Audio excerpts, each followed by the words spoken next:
वन्दे बोधमयं नित्यं गुरुं शङ्कररूपिणो यमाश्रितो हि वक्रोऽपि चन्द्रः सर्वत्र वन्द्यते।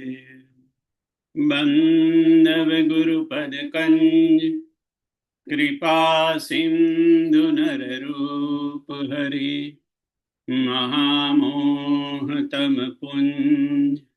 जासु बचन रवि कर निखर। जासु बचन रवि कर निखर। धन जय सिया राम। प्रणाम। तहाँ वेद अस कारण राखा, भजन प्रभाव भाति बहु बाखा।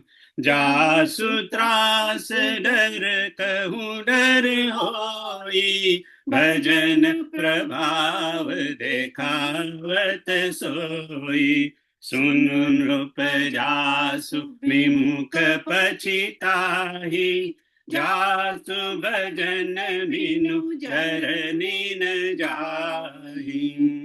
जेहि लखी लखनहु ते अधिक, मिले मुदित मुनि राउ।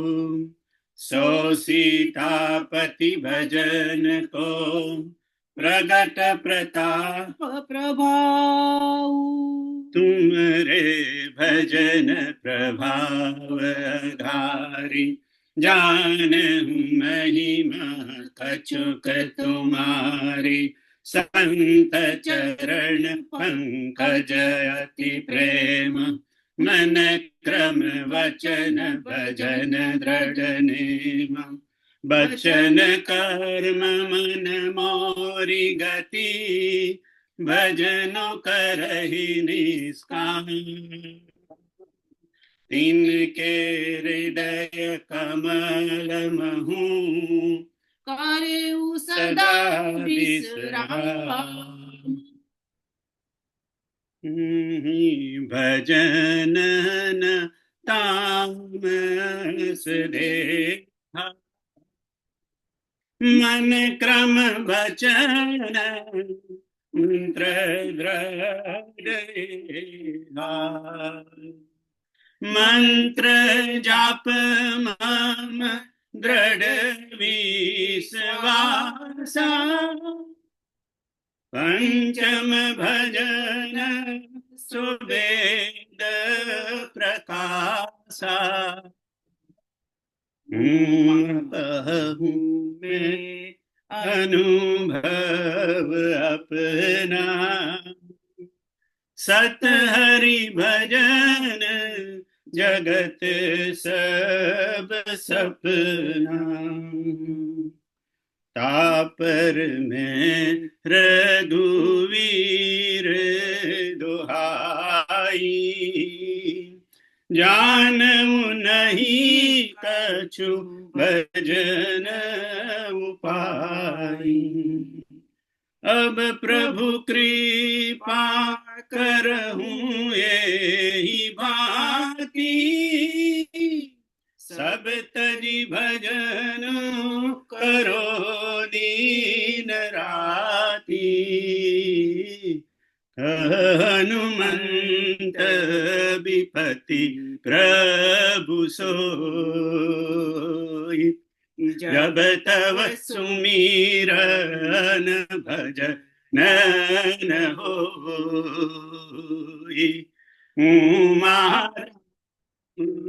स्वभाव जय जाना, तासु भजन तजी भावन आनम। पापवंत कर सहज सुभाव, भजन मोर तेहि भावन का। तासु भजन की जिए तह भरता, जो करता बालक संहरता। ईस भजनु सारथि सुजान, विरति चर्म संतोष कृपाना। और एक गुपत मत सब ही कहूँ कर जोरी, शंकर भजन बिना नर भगति न पावई मोरी।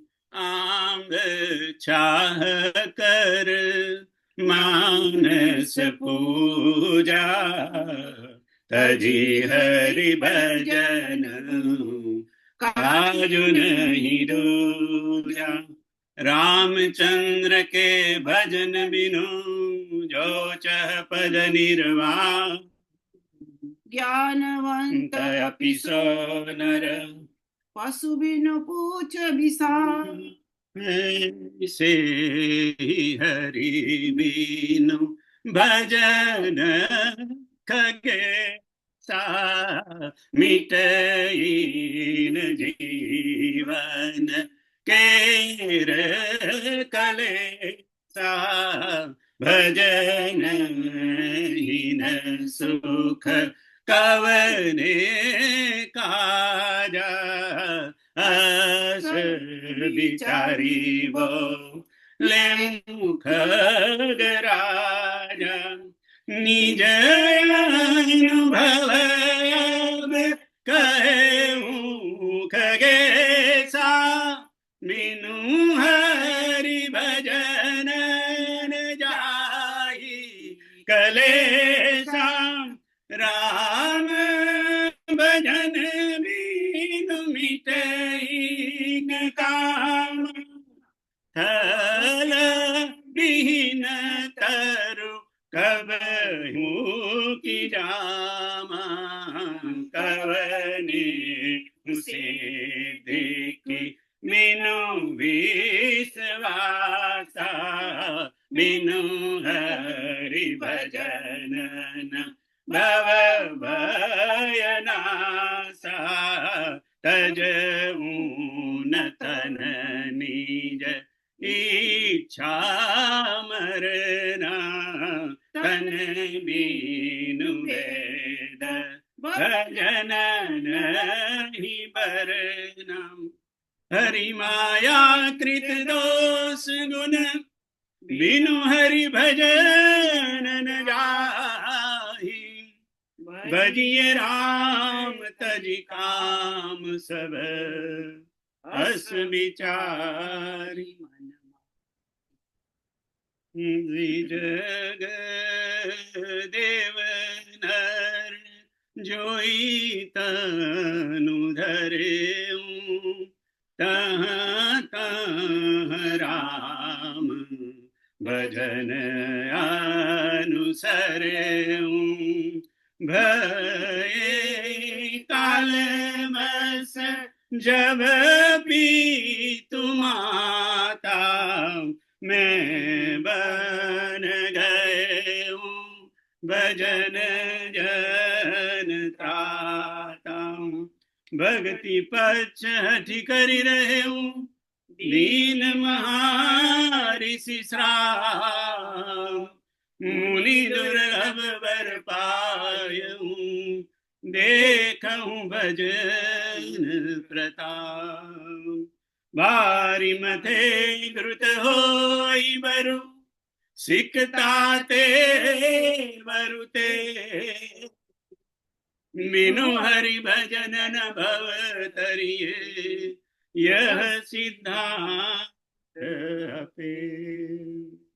देखूं गरुड़ निज हृदय विचारी, मैं रघुवीर भजन अधिकारी। मैं रघुवीर भजन अधिकारी। जय सिया राम। बधाने हरि प्रणाम।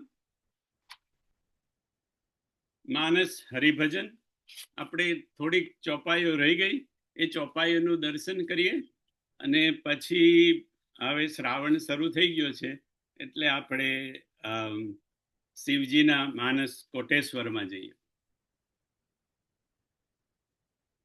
16મો દોહો. પાપવંતે કર સહજ સુભાવ ભજન મૂર્તે પાવન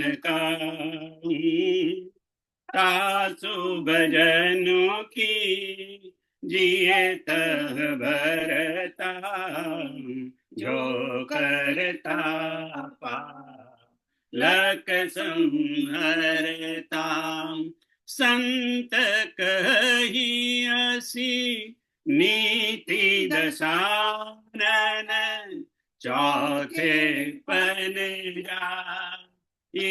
રૂપ કાનન ચોથે પન અહીં રૂપ કાનન તાસુ ભજનું કીજીએ તહ ભરતા જો કરતા પાલક સંહરતા. મંદોદરી રાવણને કહે છે કે હવે ચોથા પણ આવી ગયું, એટલે ચોથા પણ જેનું આવી ગયું હોય એને વનમાં જઈને ભજન કરવું જોઈએ. હવે આપણને થાય કે આપણું ચોથા પણ આવી ગયું છે કે નથી આવી ગયું, કારણ કે આપણને ખબર ના હોય કે ચોથો પણ કયો છે. તો ચોથા પનનું એનો અર્થ છે કે બુઢાપામાં. ચોથા પનનો નરેશભાઈ ચોથા પનનું છે ને વર્ષ લખેલા નથી. એનું કારણ છે કારણ કે ચોથો પણ જુદી જુદી જુદા જુદા યુગમાં છોડવાય જુદો જુદો આવે. અર્જુન જયારે યુદ્ધ કર્યું બાપુ કે મહાભારતની અંદર, ત્યારે એની ઉંમર 65 વર્ષની હતી અને લાગે આમ કે એકદમ યુવાન જેવો, કારણ કે તે વખતે બધાની ઉંમર લગભગ 100-150 જેવી હતી. બાપુ એવું કહેતા હતા. અને કૃષ્ણ ભગવાન તો 100 ઉપરના હતા ત્યારે, એવું બાપુ પાસે સાંભળ્યું.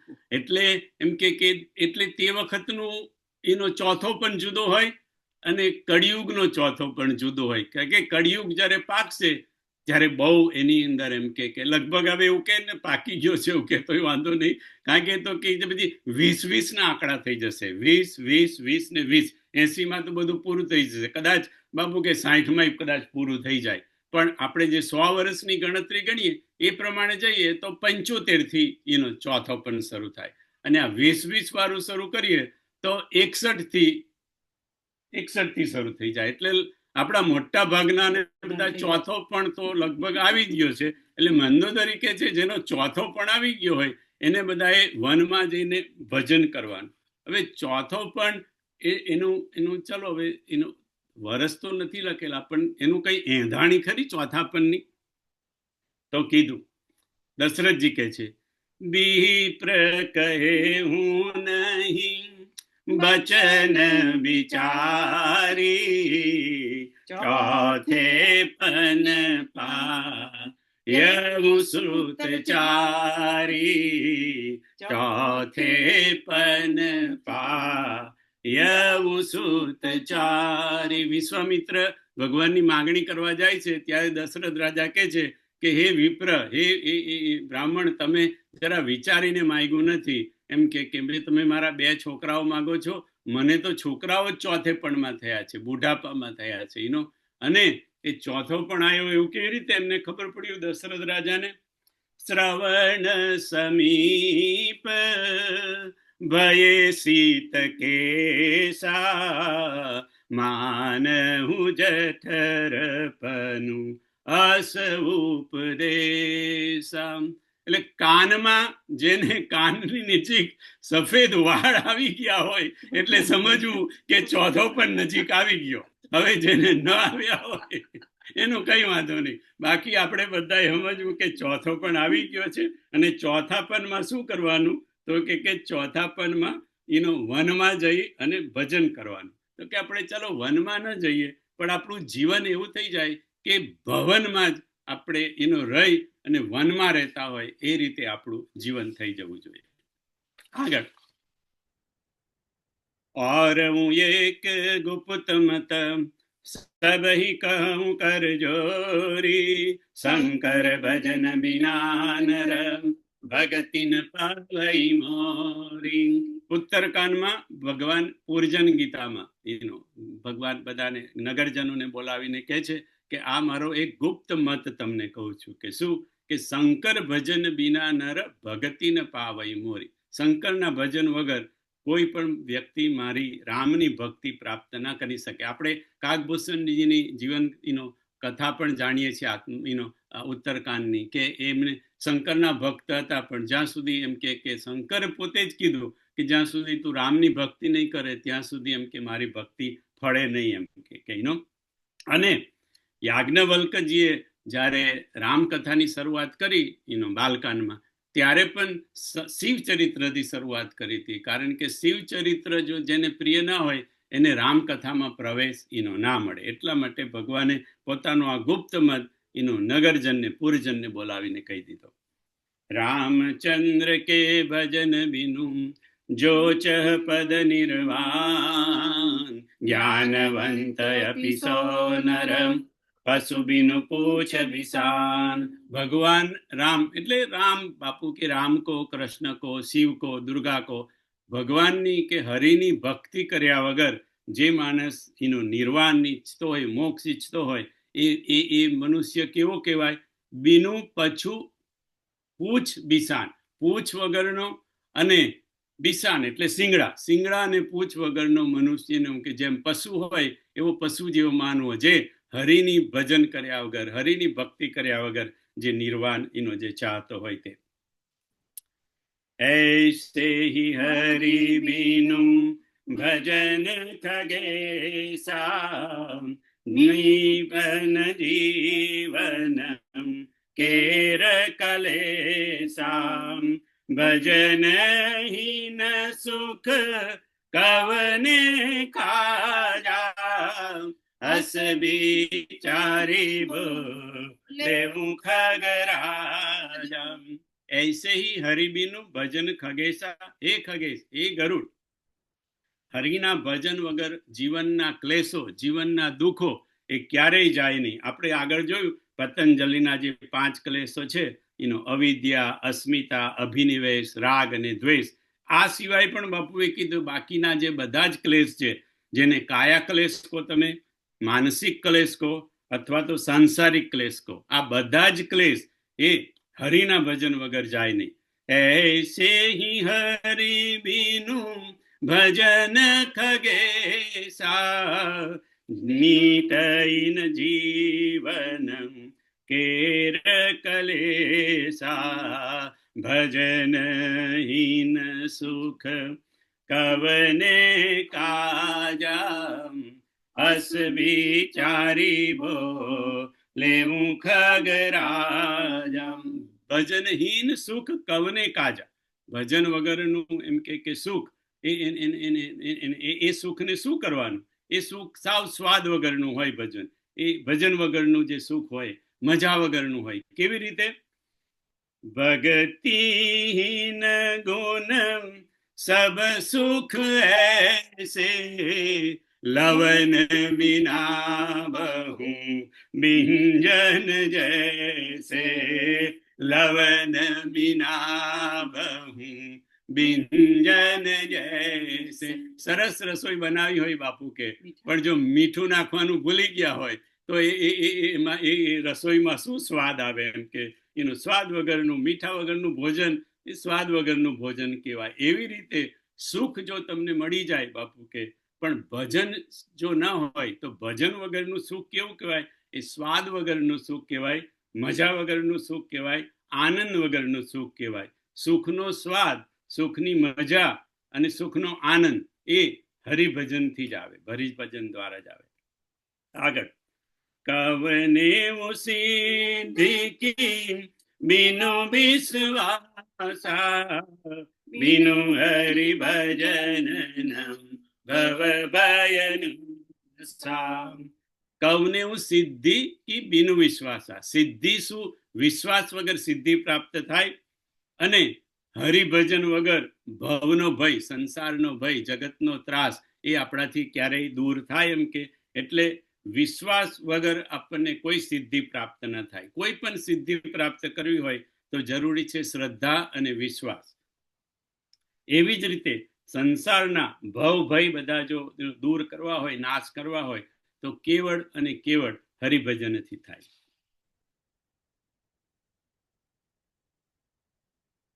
ત્રિજગ દેવ નર જોઈ તનુ ધરે, કહત રામ ભજન અનુસર, ભય કાલ બસ જબ પિતુ માતા, मैं बन गए भजन जन ત્રાતા. આપણે આગળ જેટલી ચોપાઈઓ જોઈ ગયા દોહાને એ હું હમણાં નથી લેતો. આપણે જે બાકી રહી ગઈ છે તે જ લઉં છું ખાલી. અને આ બે ઉત્તરકાંડની ચોપાઈઓ એ કાગભૂસુંડીજી પોતાની આત્મકથા કહી રહ્યા છે ગરુડજીને. અને એમાં કહે છે કે ત્રિજગ દેવ નર જોઈ તનુ ધરે, તહ રામ ભજન અનુસરે, ભય કાલ બસ જબ પિતુ માતા, मैं बन गए भजन जन ત્રાતા. હે ગરુડ, મેં કેટલાય જન્મો લીધા. એમાં મને દેવ જાતિમાં પણ મળ્યું, મનુષ્ય જાતિમાં મળ્યું, પશુ જાતિમાં મળ્યું, પક્ષી જાતિઓમાં મળ્યું. પણ જે જે જાતિની અંદર મેં જન્મ લીધો પણ ત્યાં મેં મારું રામ ભજન છોડ્યું નહીં. એનો આપણને થાય કે બીજી બધી એમાં થાય તો આપણને કાગભૂસુંડીજીએ બતાવ્યું કે બીજી જાતિમાં પણ ભજન થઈ શકે. આંબ છાહ કર માનસ પૂજા, તજી હરિ ભજનું કાજ નહીં દૂજા. એટલે કાગભૂસુંડી કહે છે કે દરેક જન્મમાં, દરેક જાતિમાં મને જ્યાં જ્યાં જન્મ મળ્યો ત્યાં ત્યાં મેં બસ પછી તો એમ કે રામનું ભજન જ કર્યું, હરિનું ભજન જ કર્યું. અને મારો જન્મ છેલ્લે એમ કે અયોધ્યામાં થયો. અને એમ કે ત્યાં મારા માતા પિતાએ મને બહુ ભણાવવા માટે પ્રયત્ન કર્યો, પણ એમ કે મારું મન ભણવામાં લાગેલું નહીં.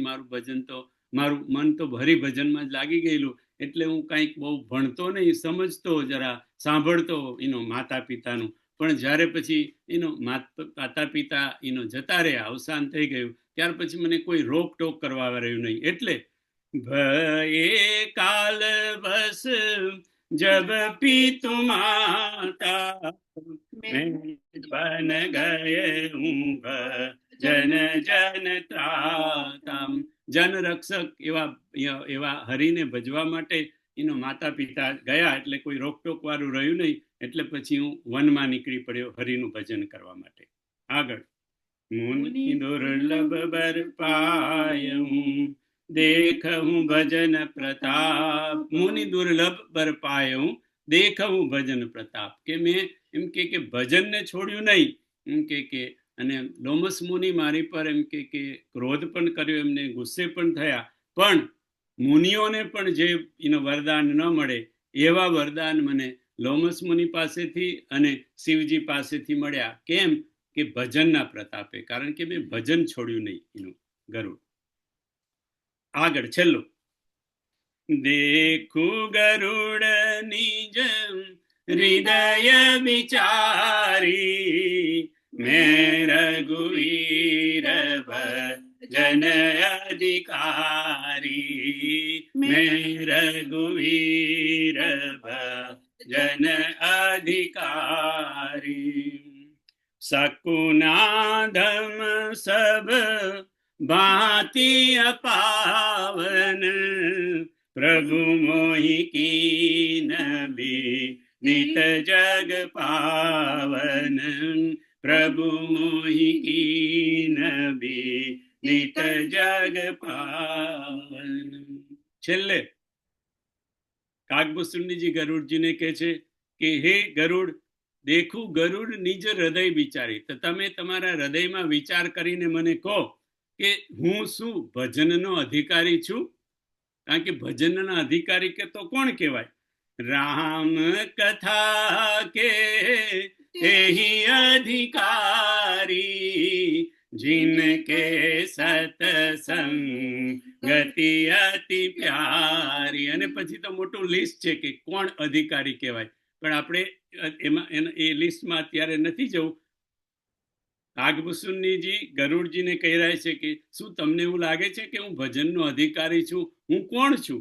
સકુનાધમ સબ ભાંતિ અપાવન, પ્રભુ મોહી કીન વિદિત જગ પાવન. હું સકુનાધમ છું. સકુનાધમ નો અર્થ શું થાય? શકુન એટલે છોડભાઈ પક્ષી, શકુન, અને અધમ એટલે અધમ પક્ષી. કારણ કે કાગડાને તો અધમ પક્ષી કહેવાય ને. કાગડો માંસાહારી છે, કાગડો કીચડમાં ચાંચ નાખે, ગંદકીમાં ચાંચ નાખે અને માંસ ખાય. અને એ પાછો છોડભાઈ જયંતના કુળનો. કુળ કયું? તો કે જયંતનું કુળ. હવે એ કે હું શકુનાધમ, હું સાવ અધમ એમ કે કુળનું એનો પક્ષી છું. હું શું ભજનનો અધિકારી છું? છતાં ભગવાને મને ભજનનો અધિકારી સમજ્યો. ભગવાને લોમસ મુનિએ મને આશીર્વાદ આપ્યા, શિવજીએ મને આશીર્વાદ આપ્યા, અને રામજીએ મને આશીર્વાદ આપ્યા. કેમ? કારણ કે મેં બધું છોડ્યું પણ ભજન છોડ્યું નહીં. બાપુ કે બધું છોડજો પણ કથા છોડશો નહીં, હરિ ભજન છોડશો નહીં. અને અધિકારી કોણ અને અનધિકારી કોણ એ બધાની ચિંતા છોડો. બાપુ કે કેવળ હરિભજન કરો. હરિ બોલ, હરિ બોલ, હરિ બોલ, હરિ બોલ, હરિ બોલ, હરિ બોલ, હરિ બોલ, હરિ બોલ.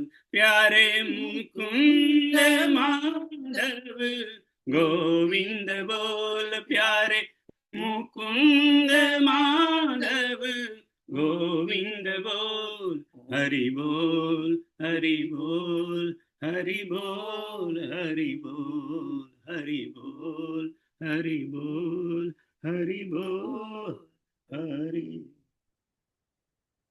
આ છે માનસ હરિભજન. આપણને મેં આગળ કહ્યું એમ હરિભજને આપણને છોડ્યા નહીં અને આપણે હરિભજનને છોડ્યું નહીં. કારણ કે આ છોડવાનું જ નથી. આ તો બાપુ કે ખાલી એનો અલ્પ વિરામ જેવું છે હરિભજન માટે.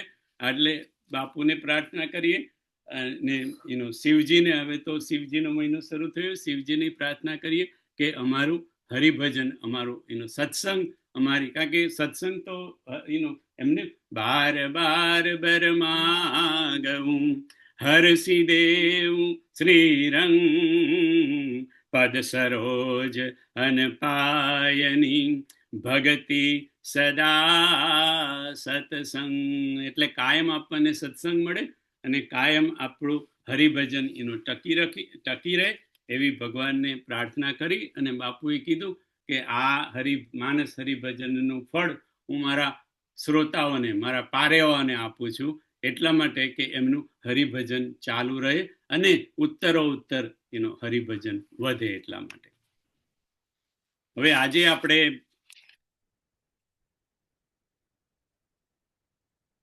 શ્રાવણ શરૂ થઈ ગયો છે એટલે શ્રાવણમાં પ્રવેશ કરીએ.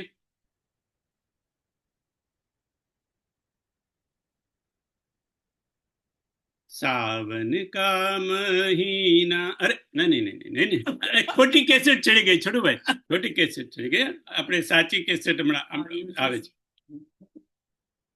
જો સબકે રહ જ્ઞાન એક રસ, ईश्वर जीव ही वेद कहूँ कस. जो सबके रह ज्ञान एक रस, ईश्वर जीव ही वेद कहूँ कस. ईश्वर अंश जीव अविनाशी, चेतन अमल सहज सुख राशि. ચેતન અમર સહજ સુખ રાશી. શ્રાવણ મહિનાની બધાને વધાઈ.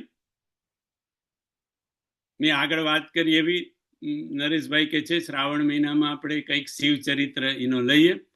તો પછી માનસ કોટેશ્વર બાપુએ હમણાં કથા કરી. એકચ્યુઅલી નરેશભાઈ બહુ ટાઈમ નથી થયો, ફેબ્રુઆરીમાં જ કરી, ફેબ્રુઆરી 25 એનો માનસ કોટેશ્વર કચ્છના રણની નજીક આ કોટેશ્વર જગ્યા છે. નારાયણ સરોવરની નજીક બાપુ કે છે. નારાયણ સરોવર 3-4 કિલોમીટર દૂર થાય અને એનો કચ્છનું રણ પણ ત્યાં બાજુમાં. એટલે એ ત્યાં આગળ કોટેશ્વર મહાદેવનું એનું મંદિર છે. એની નજીકમાં બાપુએ આ માનસ કોટેશ્વર, આમ તો ઈશ્વર છે આ કથા, તો માનસ ઈશ્વર છે. કારણ કે જો સબ કે રહે જ્ઞાન એક રસ ઈશ્વર જીવ હી ભેદ કહું કસ, ત્યાં ઈશ્વર છે. અને બીજી ચોપાઈમાં પણ ઈશ્વર અંશ જીવ વિનાશી. એટલે આમ તો માનસ ઈશ્વર, પણ આ કોટેશ્વર આગળ બાપુ કથા કહે છે એટલે એનું નામ રાખ્યું માનસ કોટેશ્વર. અને નરેશભાઈ તમને વધારે આનંદ થશે કે આ જે જગ્યા છે કોટેશ્વરની, ત્યાં નર્મદા નજીક નર્મદા સાગરને મળે છે. નર્મદા નદી સાગરને ત્યાં મળે છે. બાપુ કે એક જ નદી એવી છે કે જે પૂર્વમાંથી નીકળીને પશ્ચિમમાં જાય છે.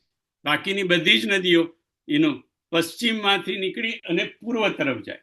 પણ નર્મદા એવી છે કે અને એ રિસાઈતી, એની આખી કથા બાપુ એક કથા એમાં કીધું છે. પણ મારે અત્યારે એટલું કહ્યું કે આ કોટેશ્વરની જગ્યા આગળ નર્મદા નદી એ દરિયાને ત્યાં આગળ એનો કચ્છના ત્યાં દરિયા આગળ એ નર્મદા નદી ત્યાં ભેગી થાય છે. કે તો આપણે થોડુંક સ્પેશિયલી આપણે બધા સુધરા સાથે જોડાયેલા એટલે આપણને નર્મદાનું આવે થોડો વધારે આનંદ થાય. તો નર્મદા નદી ત્યાં સાગરને મળે છે. અને નારાયણ સરોવર પણ ત્યાંથી 3-4 કિલોમીટર દૂર છે. આ જગ્યાનું નામ છે કોટેશ્વર મહાદેવ. અને કોટેશ્વર મહાદેવની કથા બાપુએ કીધી હતી. અને કોટેશ્વર મહાદેવની કથા એ લગભગ આપણે 12 જ્યોતિર્લિંગની કથા કરીને ત્યારે એક કથા કરી હતી, એના સમાન જ છે બાપુ કે. પણ આમાં એવું છે કે અમારે એક વખતે અનિલ કુમાર જોડે ચર્ચા થતી કે ભાઈ એક અહીંયા આમ છે અને અહીંયા આમ છે, એવું કેમ હશે? એમ એક જ પાદુકાની વાત થતી હતી. પાદુકા જે ભગવાનને ભરતજીને આપી, એ પાદુકાની કેટલી કથાઓ બાપુએ કીધી કે પાદુકાનું ઓરિજિન ક્યાં હતું. અને એ લગભગ 3 કે 4 કથાઓ કીધી નરેશભાઈ પાદુકા એ પાદુકાના ઓરિજિન વિશે, કે ક્યાંથી આવી ને કેવી રીતે ભરતજીને મળી. તો બાપુ કે 27 કલ્પ તો નક્કી જ છે, સિક્કો મારેલો છે, રાઈટ, આપણા કાગભૂસુંડીજીએ. એ સિવાયના કેટલા કલ્પ હશે તે તો ભગવાન જાણે, પણ 27 કલ્પનો તો સિક્કો મારી દીધો છે ને. હા બસત મોહી સુન હું ખગેસા, બીતે કલ્પ 7 અરુબીસા, બીતે કલ્પ 7 અરુબીસા. એટલે કોઈ પણ વાર્તા, કોઈ પણ કથા આપણને 27 જુદી રીતે છોટુભાઈ ખબર પડે તો સમજવાનું કે એક કલ્પમાં આ થઈ હશે, બીજા કલ્પમાં આ થઈ હશે, ત્રીજા કલ્પમાં આવું થયું હશે. 27 સુધી બાપુ કે આપણે કોઈ, હવે 27 તો આપણને કોઈ ખબર જ નથી, 3 કે 4 જુદા હોય. એટલે એમાં આ સાચું ને આ સાચું એમાં પડવાનું નહીં બાપુ કે, કારણ કે 27 કલ્પને તો સિક્કો જ મારેલો, એ સિવાયના બીજા કેટલા હશે તે તો ખબર નથી. એટલે માનસ જ્યોતિર્લિંગમાં વૈદ્યનાથની કથા થઈ, આપણે વાત કરી હતી. વૈદ્યનાથ, એની કથા એવી છે બાપુએ કીધેલી કે રાવણ લંકામાં બેઠો તો પોતાની મા સાથે. માનું નામ હતું કેકસી. અને કેકસીમાં બેઠા હતા, પણ થોડાક દુઃખી દેખાતા હતા. તો રાવણ કે છે કે માં, તમે આજે દુઃખી દેખાવ છો, તમે કેમ દુઃખી છો? તો કે છે કે બેટા, આ તું છે ને રોજ સવારના પરમાં ઉઠી અને કૈલાસ જતો રહે છે તારું પુષ્પક લઈને, અને પછી તારી પૂજા ને બધું બહુ લાંબુ ચાલે, અને પછી તું આવે ને ત્યાં સુધી તો મારે આરામ કરવાનો, નેપ લેવાનો ટાઈમ થયો હોય. કારણ કે કઈ કશી નેપ તો લેતી હશે ને, છોટો ભાઈ આપણા ઘરાનાનું છે. એટલે કે બેટા તું આવે ત્યાં સુધી મારે નેપનો ટાઈમ થઈ જાય એનો. અને પછી એમ કે મને તારાથી તારી જોડે ટાઈમ સ્પેન્ડ નથી થતો. તો પણ રાવણ કે છે પણ બા હું ખોટું કઈ કરું છું, હું તો શિવજીની પૂજા કરવા જાઉં છું ને રોજ. મારો નિયમ છે કે રોજ પુષ્પક લઈને મારે એમ કે વિમાન લઈને કૈલાસ જવાનું ને ભગવાન શિવને અભિષેક કરવાના ને શિવ તાંડવ ને જે કંઈ મારે કરવાનું એ પૂજા પાઠ કરીને આવું તો જરા મોડું થઈ જાય, દૂર છે ને આપણે લંકા અહીંયા અને કૈલાસ તો કેટલે બધે દૂર એમ કે તો કે બેટા એવું કર ને કે આ રોજ તું ત્યાં અભિષેક કરવા માટે ત્યાં જાય એના કરતા તું એક આત્મલિંગ જ લઈ આવ ને કે જે શિવજી સમાન જ હોય, અને એમ કે એની પૂજા કરે એટલે શિવની જ પૂજા થઈ જાય, એવું શિવજીનું આત્મલિંગ તું એમની પાસેથી લઈ આવ. તો કે ભલે માં હમણાં જઈને લઈ આવ. એટલે તો રાવણભાઈ તો ઉપડ્યા અને એમને તો કીધું કે આ મને એમ કે તમે આત્મલિંગ જ આપી દો, આ મારે રોજ અહીંયા આવવાની એમ કે ખટખટ નહીં. એટલે આવું માગતા હતા ને એટલે પાર્વતીજીએ એમને જરા શિવજીને બોલા અહીંયા ઓરાવો, આપણે કે ઓરાવો. અંદર લઈ ગયા પાર્વતી કે જલ્દી આપી દો, જલ્દી આપી દો. તો કે કેમ, આ તમારો ચેલો રોજ અહીંયા આવે છે ને અમને બધાને હેરાન કરે છે, અમારાથી કંઈ કહી શકાતું નથી, પણ એમ કે આ બહુ હેરાન કરે, તમે જલ્દી એને આત્મશિવલિંગ આપો એટલે જાય અહીંયાથી, એનું આવવાનું અહીંયા બંધ થઈ જાય. કે શિવજીને તો હવે હેડ ઓફિસમાંથી રજા મળી ગઈ, શિવજીએ આત્મલિંગ આપી દીધું, પણ કીધું કે જો બેટા આ તું લઈ જાય છે ખરો, પણ એમ કે જો કોઈ જગ્યાએ જમીનમાં તું મૂકી દઈશ ને તો પછી એમ કે એ તું ત્યાંથી ઉપાડી નહીં શકે. તો કે ભલે હું એવાને એવો લઈને જઈશ. એટલે એ લઈને નીકળ્યા. હવે આ બાજુ દેવતાઓએ આવતા જ દેવતાઓએ યોજના કરી કે ભાઈ આ જો તઈ પહોંચી જશે એમ કે એટલે પછી એને તો અહીંયા પણ આવવાનું નહીં, અને શિવજી તો વારે ઘડીએ પ્રસન્ન થવાના, ઘેર 24 કલાક પૂજા કરશે તો કઈ ના કઈ પ્રસન્ન કરીને હું આપી દેશે. એટલે કે આ બચાવો ગમે તેમ આત્મલિંગને જતા. એટલે બે કથા છે. એક કથામાં એવું છે કે ગણેશજી ગોવાળ બનીને આવે છે, અને એક કથામાં વિષ્ણુ પણ જુદો ગોવાળનો વેશ લઈને આવે છે. પણ એ બાપુ એ બધી કથાઓ, અમુક કથાઓ તો ભેગી કરી દે બાપુ, કે ગોવાળ થઈને એ આવે છે, ગણેશજી આવે છે, અને વિષ્ણુએ અપ્સરાનું રૂપ લીધું. એટલે વિષ્ણુ અપ્સરા બન્યા અને ગોવાળ થઈને એમ કે આ ગણપતિજી આવ્યા. અને પછી એ વખતે એને લઘુશંકા કરવાની ઈચ્છા થઈ, એટલે એક હાથમાં લઈને, એટલે ગોવાળ કે છે આવી રીતે ના થાય, આ તો શિવલિંગનું અપમાન કહેવાય. તો કે કેમ, તો કે આમ નહીં, તેમ કે એવું કરો તમે મને આપી દો એમ કે, અને તમે લઘુશંકા કરી આવો એમ કે અને પછી હું તમને પાછો આપી દઈશ એમ કે. તો કે આ ભારે છે તારથી ઉંચકાશે? તો કે હું ઉંચકીશ એમ કે, પણ જો મને બહુ ભાર લાગશે ને, મારથી રોકાવાય નહીં ને, તો 3 વાર તમારું નામ લઈશ એમ કે એટલે 3 વારમાં તમારે આવી જવાનું, અને જો 3 વારમાં નહીં આવો તો પછી હું જમીન પર મૂકી દઈશ એમ કે. એટલે પછી એને તો લીધું. રાવણ જરા હવે પેલો ઉભો તો ગોવાળ્યો એટલે થોડોક જરા અંદર જાડીમાં ગયો રાવણ અને જાડીમાં તો અપ્સરા બેઠેલી જ હતી ત્યાં આગળ. એટલે અપ્સરાએ નૃત્ય ચાલુ કર્યું. એટલે નૃત્ય જોવામાં આમે રાવણ તો હવે આખા કેટલી બધી નારીઓને પોતાના મહેલમાં રાખી હતી, નૃત્ય જોવામાં મશગુલ થઈ ગયો. એટલે પેલા ધીરે રહીને 3 વાર કીધું તો ખરું, કારણ કે કહ્યું તું કે 3 વાર હું કહું, એટલે ધીરે રહીને 3 વાર કીધું, અને 3 વારમાં રાવણ આવ્યો નહીં એટલે ત્યાં આગળ મૂકી દીધું. અને જે જગ્યાએ મૂકી દીધું એને વૈદ્યનાથનું મહાદેવ ની કથા 12 જ્યોતિર્લિંગમાં કહેવાય છે. પણ આ કોટેશ્વરમાં એવું જ થયું કે કોટેશ્વરમાં એ લઈને નીકળ્યો, રાવણ લઈને નીકળ્યો, અને એમ કે ત્યાં આગળ એમ કે આ કોટેશ્વર કચ્છની જગ્યાએ ત્યાં સુધીમાં પહોંચ્યો. એટલે પછી એને ફરી જવાનું મન થયું એમ કે ત્યાં એમ કે જે વિચાર કરતો હતો, અને એમ કે હાથમાંથી સરી ગયું, કારણ કે લીસું હોય ને, એ તો શિવલિંગ તો બહુ લીસું હોય, એટલે સરી ગયું. અને પછી એમ કે રાવણ એકદમ જોયું તો કોટી એટલે કરોડો શિવલિંગ ત્યાં આગળ થઈ ગયા. હવે રાવણને થયું કે હું એક જ હતું, તેમાંથી કયું એમ કે એટલે એમ કે હવે ખોટું શિવલિંગ લઈને જાઉં, આત્મલિંગ, કારણ કે આત્મલિંગ તો સ્પેશિયલ હોય અને ખોટું લઈને જાઉં તેનો પણ કોઈ અર્થ નહીં. એના કરતાં તો હું કૈલાસ જઈને શિવજીની પૂજા કરું એ સારું. એમ કે આત્મલિંગ હોય તો બરાબર, પણ એમ કે કોઈ કથા એવી છે કે 1000 એનું શિવલિંગ થઈ ગયા હતા, પણ બાપુ કે કોટી તો નામ છે ને, કોટેશ્વર, એટલે એમ કે કોટી થઈ ગયા હતા. એટલે પછી રાવણ નક્કી ના કરી શક્યો કે કયું શિવલિંગ આત્મ શિવલિંગ છે, અને પછી એ ત્યાં જ શિવલિંગને છોડીને જતું રહે છે.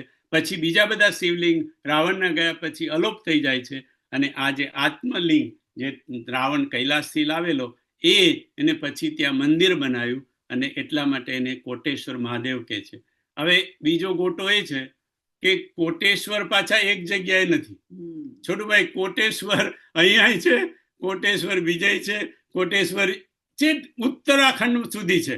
કારણ કે હવે એ જગ્યા, હવે એનું કૈલાસથી નીકળે તો બધું જ આવે ને, ઉત્તરાખંડ આવે અને યુપી આવે ને બધું જ આવે. એટલે જેટલી જગ્યાઓ છે બધી જ જગ્યાએ લોકો કોટેશ્વરના મહાદેવ એ કરીને બેઠા. નરેશભાઈ, તમને યાદ હોય તો માનસ વાલ્મીકી બાપુને કરવી હતી ને, તો બાપુ કે મારે વાલ્મીકી આશ્રમ ક્યાં, એની તમે તપાસ કરો. તો કે મારે માનસ વાલ્મીકી પર બોલવું છે. એમ કે તો તપાસ કરી તો બાપુ કે ખબર પડી કે એટલા બધા વાલ્મીકી આશ્રમ છે કે હવે કયો વાલ્મીકી આશ્રમ એ, અને 3 તો બાપુ કીધું એવા નીકળ્યા કે જેમાં બધા પ્રમાણ સાથે એમ કે બધા આપે કે આ 3 તો સાચા છે. એમ કે પણ 3 છે તો પછી કેવી રીતે? પછી બાપુ કે મેં તો એમ કે સમાધાન કર્યું. કેવી રીતે સમાધાન કર્યું? તો કે આ તો વાલ્મીકી તો ઋષિ છે ને, મુનિ છે. એટલે વાલ્મીકી તો એમ કે ઋષિ મુનિ તો ફરતા હોય કે, એટલે એમ કે એક વખતે અહીંયા થોડી વાર રહ્યા હોય, થોડી વાર અહીંયા રહ્યા હોય, થોડી વાર અહીંયા રહ્યા હોય, એવી રીતે એમ કે 3 જગ્યાએ જુદી જુદી જાય. એટલે આ મોટા મોટા માણસો હોય છોટુભાઈ, એ બધે ફરતા હોય, અને જ્યાં એ જાય ત્યાં એમનો આશ્રમ થઈ જાય. હવે નરેશભાઈના કેટલા આશ્રમ હશે તમે કહો? તમે જો કેલિફોર્નિયાથી નક્કી કરો તો કેટલા બધા. એક આશ્રમ તો આફ્રિકામાં. તમને કઈ આફ્રિકામાં તો વળી કઈ, આફ્રિકામાં તો એ કઈ રહ્યા નહીં, પણ આફ્રિકામાં આશ્રમ તો કે બધે હોય, મોટા માણસોના આફ્રિકામાં આશ્રમ હોય. એટલે એવી રીતે આ 3 આશ્રમ વાલ્મીકીના આશ્રમ હતા, ને એવી રીતે કોટેશ્વર મહાદેવ પણ ઘણી બધા જગ્યાએ છે. બાપુ કે છે કે કચ્છડો મારે માંસ, આ કચ્છની કથા છે, અને કચ્છને માટે એવું કહેવાય કચ્છડો મારે માંસ. એટલે કચ્છમાં આની સાથે મળી અને કુલ 35 કથાઓ થઈ છે. કોઈ એવું સ્થાન નથી બીજું બાપુનું કે જેની અંદર 35 કથાઓ એક જ એરિયામાં બાપુએ કરી હોય. એટલે કચ્છમાં, કચ્છ તો મોટું એટલે આજુબાજુ થઈને પણ કચ્છમાં જ કહેવાય. કચ્છના એરિયામાં બાપુની ટોટલ આની મળી અને 35 કથા થઈ. પ્રભુ સમરથ સર્વજ્ઞ શિવ सकल कला गुणधाम जोग ज्ञान वैराग्य निधि प्रणत कल्प तरुणाम प्रभु समरथ સર્વજ્ઞ શિવમ. અને અહીંયા તો શિવ શિવ શબ્દ જ લખી દીધો છે. એટલે બાપુએ કીધું કે શિવ એ પ્રભુ પણ છે અને શિવ એ સમર્થ પણ છે. જેમ આપણે કહીએ ને ગુરુદેવ સમર્થ, રઘુવીર સમર્થ, એવી રીતે ઈશ્વર. અને ઈશ્વર શબ્દ વધારે પડતો જ્યાદાતર બાપુ કે શિવને લાગુ પડે. ઈશ્વર તમે કોઈને પણ કહી શકો, પણ ઈશ્વર શબ્દ જ્યાં જ્યાં શાસ્ત્રમાં આવે તો સમજવું કે શિવ પરક છે. એટલે ઈશ્વર સમર્થ છે, ઈશ્વર સર્વજ્ઞ છે, અને ઈશ્વર એટલે શિવ સકલ કલા ગુણધામ, બધા જ ગુણોના ધામ છે. જોગ જ્ઞાન વૈરાગ્ય નિધિ એ યોગના, જ્ઞાનના અને વૈરાગ્યના ભંડાર છે. અને પ્રણત કલ્પતરુ નામ, શિવનું નામ લેવાથી જે એના શરણે જાય, એના નામના શરણે એને કલ્પતરુની જેમ જે માગે એ શિવજી આપી શકે. સોયના કાણામાંથી બાપુ કે જે ઊંટ પરોવી શકે એનું નામ છે ઈશ્વર તત્વ. ઈશ્વર તત્વ સોયના કાનામાં ઊંટને પણ પરોવી શકવા માટેનું સમર્થ છે. ઈશ્વર શબ્દ માનસમાં બાપુ કે 8 વાર આવ્યો છે. ઈશ્વર શબ્દ કુલ મળીને માનસમાં. હવે મેં કીધું ઈશ્વર શિવ પરક છે, એટલે કે શિવ પરક ઈશ્વર શબ્દ 8 વાર આવ્યો છે. તો બાપુ કે કેમ 8 વાર શિવ પરક શબ્દ? કારણ કે શિવ અષ્ટમૂર્તિ છે, શિવને અષ્ટમૂર્તિ કહેવાય છે. એટલા માટે શિવનું જે અષ્ટક છે એને રુદ્રાષ્ટક કહેવાય, રુદ્ર અષ્ટક. તો આજે શ્રાવણ માસની શરૂઆત થઈ છે, તો મારી ઈચ્છા છે કે આપણે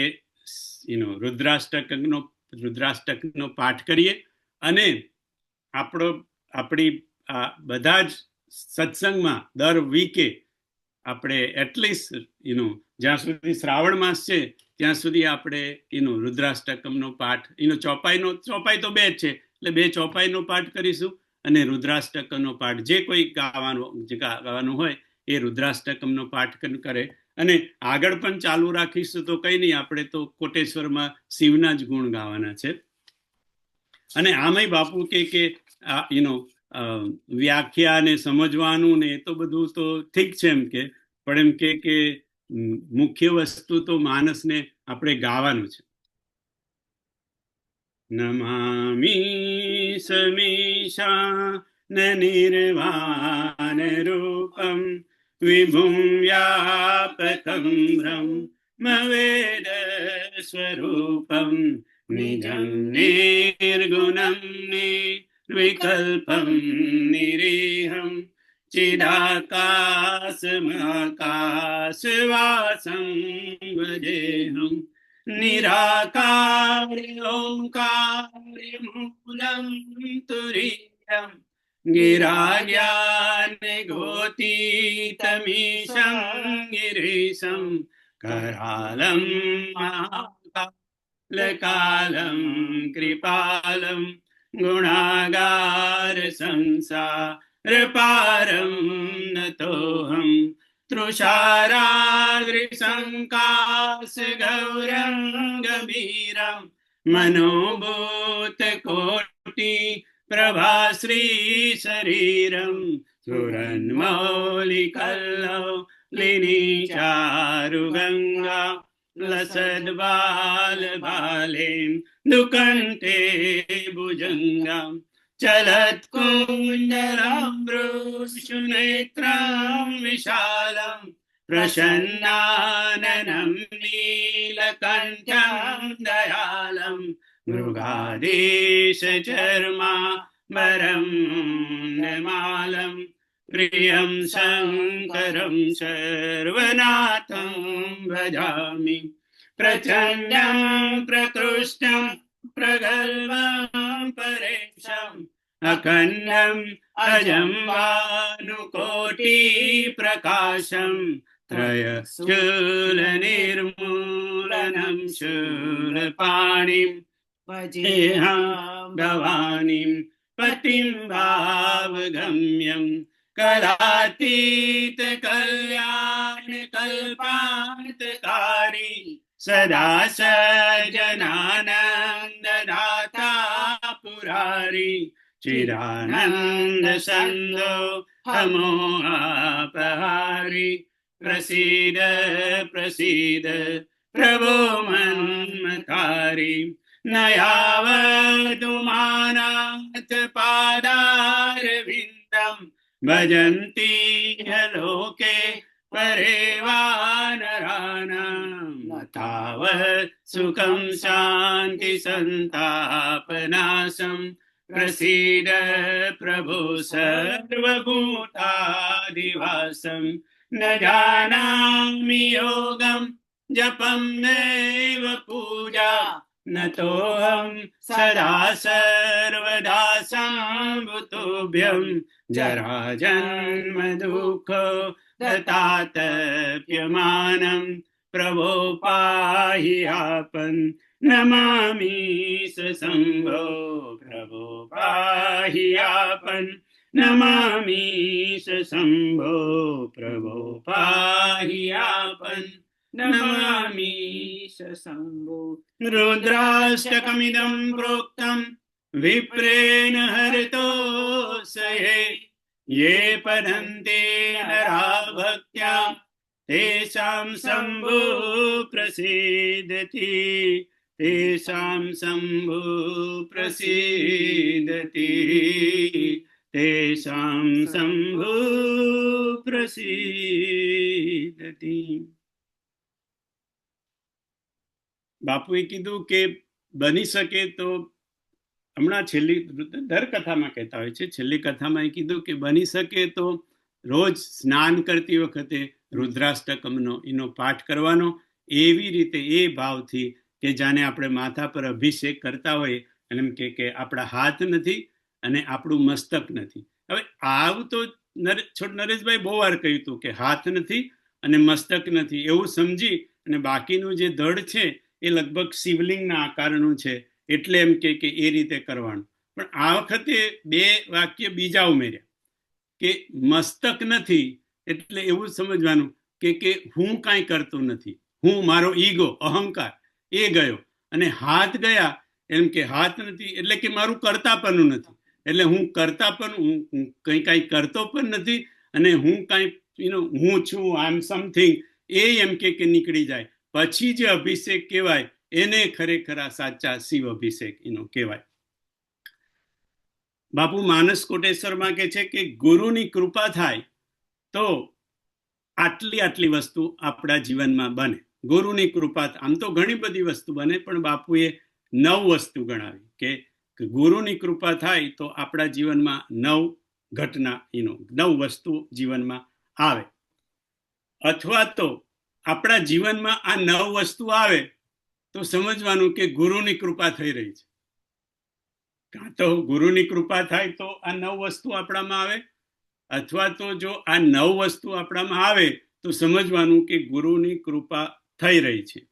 હવે એવું થાય કે ગુરુની કૃપા તો કાયમ વરસતી જ હોય, ગુરુની કૃપા તો વરસતી જ હોય છે કાયમ જ, પણ એ ગુરુની કૃપા આપણે ઝીલી શકીએ અને એ ગુરુની કૃપાનો આપણે અનુભવ કરી શકીએ. એટલે આ જો 9 વસ્તુ આપણા જીવનમાં આવે છે, અને આ 9 લક્ષણો બાપુ કે સાધુ પુરુષના લક્ષણ છે. તમે કોઈ પણ સાધુ પુરુષ કે પરમ બુદ્ધ પુરુષ હોય, એ પરમ બુદ્ધ પુરુષમાં તમને આ 9 વસ્તુ જોવા માટે મળે. અને જો એ 9 વસ્તુ આપણામાં આવી ગઈ હોય તો સમજવું કે ગુરુની કૃપા થઈ, આપણે ઝીલી અને આપણે એને જીવનમાં પચાવી. અને જો ના થઈ હોય તો પછી આપણે એને પચાવવા માટેની એને ગુરુની કૃપા ઝીલવા માટેની કોશિશ કરવાની, આપણાથી જેટલી વસ્તુ થાય એટલી વસ્તુ. એમાં બાપુએ કીધું કે 3 વસ્તુ એવી છે કે જે આપણે જીવનમાંથી કાઢવાની છે, નકારાત્મક છે.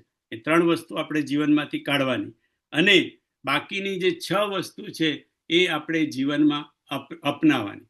એટલે આ 3 વસ્તુ જે કાઢવાની એ તો લગભગ આપણને ખબર જ છે બધાને, કારણ કે 3 લિટલ રોક, આ 3 લિટલ રોક છે એ બાપુએ કીધું કે 3 નકારાત્મક વસ્તુ આપણે કાઢવાની, અથવા તો જો નીકળી જાય અને નીકળી ગઈ હોય તો સમજવું કે ગુરુની કૃપા પૂરેપૂરી થઈ ગઈ, આપણને ઝીલી લીધી ને આપણે પચાવી પણ લીધી. અને બાકીની 6 વસ્તુ એમ કે આપણે કે એને રાખવાની, એને ઝીલવાની, આપણી જીવનમાં લાવવાની કોશિશ કરવાની. અને એમાંની 3 વસ્તુ તો હમણાં મંત્ર તરીકે બાપુએ ઓલરેડી કહી દીધી. એટલે આ 9 વસ્તુ હવે અત્યારે સમય નથી એટલે આપણે આવતી વખત આવતા એની વખત રાખીએ કે 3 તો તમને ખબર પડી ગઈ. કાઢવાની તો આપણને ખબર જ છે, 3 લિટલ રોકને આપણે કાઢવાના છે. નિંદા, ઈર્ષા અને દ્વેષ, આ 3 વસ્તુ આપણા જીવનમાંથી જાય ધીરે ધીરે તો સમજવાનું કે ગુરુની કૃપા થઈ રહી. પણ આ 9ની ચર્ચા આપણે આવતા ગુરુવારે, આથી આપણું સંગીતની દુનિયા પાછું બેક ઓન સ્કેડ્યુલ છે આવતા ગુરુવારથી. એટલે આપણે ફરી પાછા આવતા ગુરુવારે મળી અને આ 9 વસ્તુની ચર્ચા કરીશું. માનસ કોટેશ્વર. બધાને જય સિયારામ, પ્રણામ.